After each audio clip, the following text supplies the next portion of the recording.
একটি ছোট্ট গ্রাম ছিল, আর সেই গ্রামে রাফি নামের একটি ছেলে বাস করত। রাফি তার পরিবারকে নিয়ে বাস করত। রাফি প্রতিদিন বিকেলে তার বন্ধুদের সাথে খেলতে গেল। একদিন রাফি বড়শি দিয়ে মাছ ধরতে গেল আর অনেক বড় একটি মাছ ধরলো। সে এসে তার মাকে বাড়িতে দেখালো। তার মা দেখে অনেক খুশি। রাফির বাবা মাঠে চাষ করত। একদিন রাফি হাঁটতে হাঁটতে যাচ্ছিল নির্জন রাস্তা দিয়ে। হঠাৎই এক বুড়ি এসে তার কাছে পানি চাইলে রাফি পানি দেয়।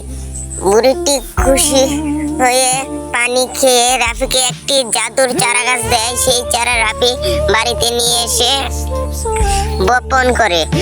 তারপর কিছুদিন পর সেই চারাটি অনেক বড় হয়ে যায়।